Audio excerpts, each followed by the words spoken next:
Wrong. With me now is Fox News contributor Harold Ford Jr., Market Gauge Group Director Michelle Schneider, and CPA and market analyst, America's economist, or America's investor anyway, Dan Gertrude. Good to see you all. Thank you for being here. Michelle, first to you. Is it any surprise to you, and frankly it wasn't to me, that when you spend these trillions of dollars, you get a spike in inflation? No, it definitely wasn't a surprise. And even before all of that happened, there are other factors that came out of the pandemic that were beyond anybody's control. Supply chain disruption being the main one, low labor force being another.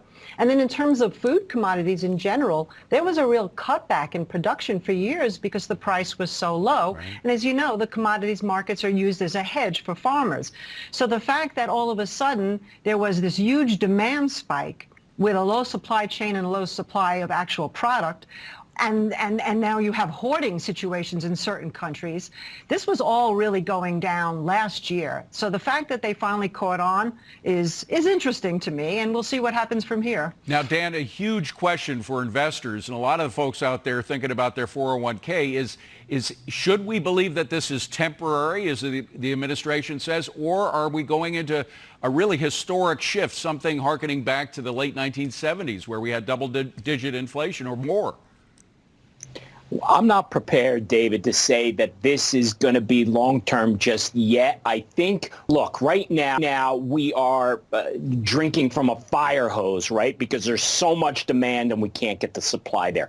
So now what's going to happen over the long term is those supply chains being restored and then being able to get product. And how about this? Can we get people back to work, please, so that they can provide services to the public? It's not just product, it's also human capital where we're having shortages here. Yeah. Harold, you were in Congress. It's hard to believe this, but when a Democrat president said the era of big government is over, and he meant it. And in fact, Congress, during your tenure there, actually balanced the budget. I mean, it was an extraordinary achievement. Of course, Republicans were involved in Congress. They were controlling Congress, and the president went along with Congress on a lot of these decisions that balanced the budget. Do you think we'll ever get there again? Well, thanks for having me on, and good morning. I certainly hope so. I do think I would agree largely with what my two colleagues have said this morning about the pressures that the economy has been facing for some time. I think that shortly after President Clinton said that, several years after he said that, we were attacked on 9/11. So if you look at from 9/11 2000 to where we are today, the massive spending restarted for a variety of legitimate, understandable, and credible reasons.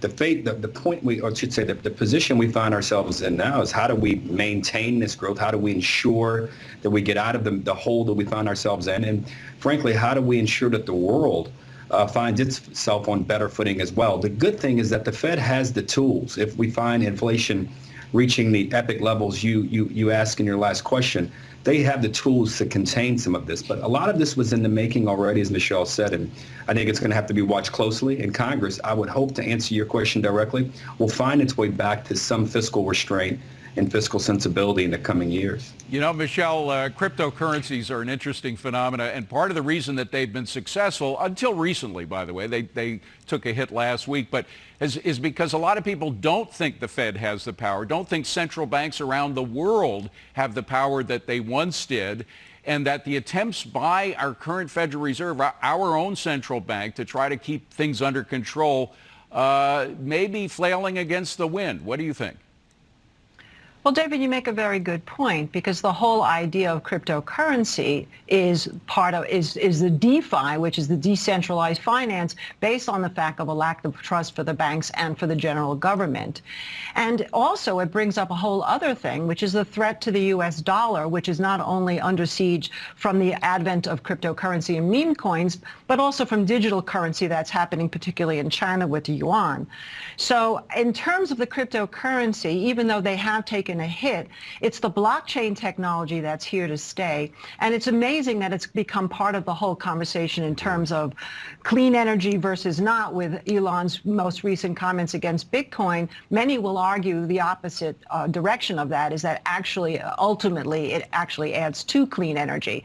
So yeah, crypto is here to stay, and it definitely puts that shadow of a doubt in terms of how much control the governments and even the central banks will have ultimately if it continues to move into the mainstream like it's starting to do. Yeah, absolutely. Well, gang, thank you very much. By the way, Dan joining me now to discuss, Managing Director at Market Gauge Group, Michelle Schneider, CPA and market analyst Dan Geltrude, and the Manson Group CIO, David Manson. Good to see you all. Michelle, first to you. These benefits are going to expire at the end of the summer, but it is precisely this summer that a lot of the small businesses in the country, millions of small businesses, were hoping to start the process of attracting people back into their business, whether they were restaurants or retail facilities or what. They can't wait that long, can they? Well, no, we're certainly seeing a shortage. I mean, even here where we live in Santa Fe, which is a very touristy town, restaurants are understaffed, as are hotels. It's a real problem. But going forward, one would think that it's a temporary problem that's almost over. One thing we did see last week in terms of the jobless claims, it was at a pandemic low. So that shows the trend is starting to emerge back to work.